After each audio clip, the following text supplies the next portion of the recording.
श्रद्धेय माननीय प्रधानमंत्री श्री अटल बिहारी जी ने नरेंद्र मोदी जी ने अटल बिहारी वाजपेयी तो पहले काम किए थे।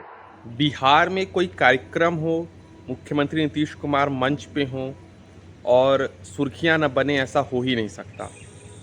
क्योंकि नीतीश कुमार के बारे में ये बात कही जा रही है कि नीतीश कुमार की मानसिक और शारीरिक स्थिति ठीक नहीं है, जो कि कभी कभी दिखाई भी देती है और लगता है कि क्या लोग जो दावा करते हैं विपक्ष के लोग सही है। कल यानी 30 मई को प्रधानमंत्री मोदी की रैली थी काराकाट में बिहार के। वहाँ पर मुख्यमंत्री भी नीतीश कुमार भी मौजूद थे। वहाँ पर उन्होंने दो ऐसी हरकतें की जिसके बाद फिर से नीतीश कुमार वायरल हो गए और फिर से एक बार एक बड़ा सवाल फिर खड़ा होगा कि क्या नीतीश कुमार को फिर से भाजपा या एनडीए मुख्यमंत्री बनाएगी या बिहार की जनता उनको मुख्यमंत्री बनाएगी। इस पर एक बड़ा सवाल उठ गया क्योंकि नीतीश कुमार की जैसी जैसी हरकतें हैं उसको लेकर कई बार बड़े बड़े सवाल उठ रहे हैं।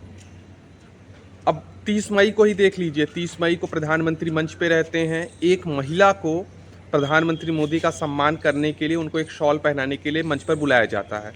वो महिला आती है, उससे पहले नीतीश कुमार खुद मंच से उस टॉवल को उठाकर प्रधानमंत्री मोदी को पहना देते हैं।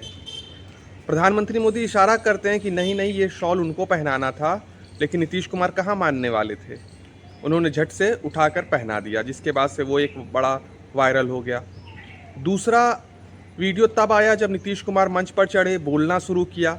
उन्होंने प्रधानमंत्री नरेंद्र मोदी की जगह प्रधानमंत्री अटल बिहारी वाजपेयी बोल दिया, जिसको लेकर फिर से सुर्खियां बन गई कि प्रधानमंत्री नरेंद्र मोदी हैं। उन्होंने बोला अरे सॉरी अटल बिहारी वाजपेयी तो बाद में थे और इस समय तो नरेंद्र मोदी काम करें। सब लोग खड़े हो जाओ, चिल्ला चिल्ला के बोले कि सब लोग खड़े हो जाओ और इनका धन्यवाद कहो। प्रधानमंत्री को भी खड़ा होना पड़ा।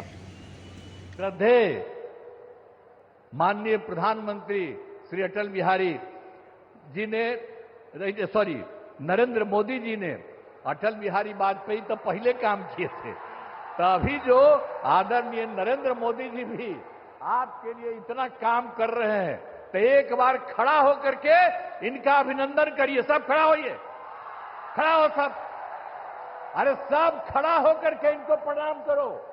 उसके साथ साथ जाति जनगणना पे भी उन्होंने बोला कि जाति जनगणना की मांग हम लोग शुरू से कर रहे थे, दूसरे पार्टी वाले नहीं कर रहे थे, तो हम लोग किए, इसलिए प्रधानमंत्री का बहुत बहुत धन्यवाद।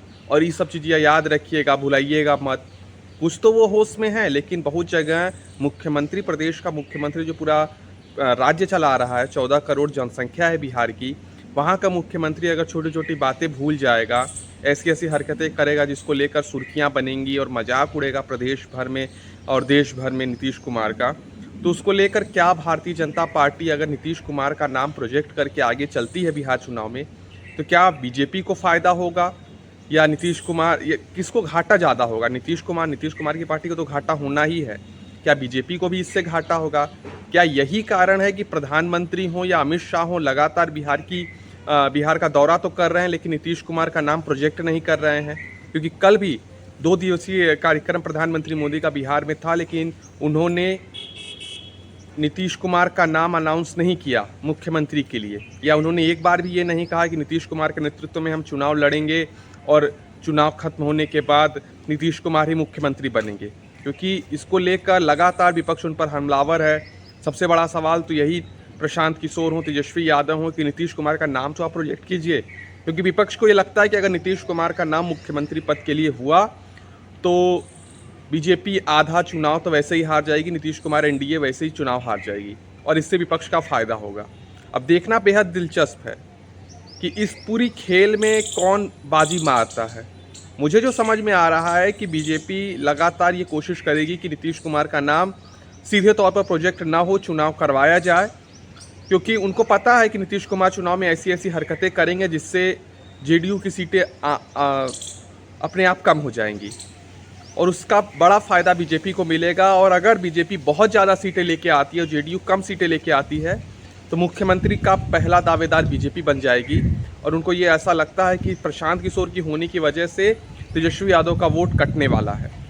वहीं अगर बिहार की रैली की बात की जाए, प्रधानमंत्री मोदी की रैली की बात की जाए, तो वहाँ मौजूद पत्रकारों ने बताया कि लगभग 5 लाख का जो आंकड़ा बीजेपी ने रखा था कि हम इस मीटिंग में लेके आएंगे, वो 5 लाख का आंकड़ा उन्होंने पूरा किया और उससे कहीं ज़्यादा ही लोग वहाँ पर पहुँचे, ऐसा पत्रकारों का वहाँ पहुँचे लोगों का दावा है। अब देखना बेहद दिलचस्प हुआ कि अगर प्रधानमंत्री मोदी की लोकप्रियता ऑपरेशन सिंदूर के बाद लोग इतनी भारी संख्या में प्रधानमंत्री मोदी की मीटिंग को सुनने जाते हैं गर्मी के मौसम में, तो कहीं ना कहीं इसका फ़ायदा बीजेपी को वोटों में ज़रूर मिलेगा। अब देखना यही बेहद दिलचस्प होगा कि अगर नीतीश कुमार की हालत ऐसी ही रही तो बीजेपी कहीं बाजी न मार ले जाए और बीजेपी का मुख्यमंत्री न बन जाए, क्योंकि कल एक तस्वीर आई सम्राट चौधरी और प्रधानमंत्री मोदी और नीतीश कुमार की, जिसमें वो तस्वीर वायरल है। और क्या यही तस्वीर बिहार बदलाव की तस्वीर है, ये देखना बेहद दिलचस्प होगा। अब देखना बेहद दिलचस्प होगा कि क्या कुछ होता है बिहार की सियासत में। लेकिन नीतीश कुमार की हालत को लेकर बिहार की जनता चिंतित होगी, क्योंकि उनका मुख्यमंत्री अगर सही नहीं है, ठीक नहीं है, तो इसको लेकर सवाल तो खड़े होंगे ही। इस पर आपकी क्या राय, हमें कमेंट बॉक्स में ज़रूर बताइए। शुक्रिया।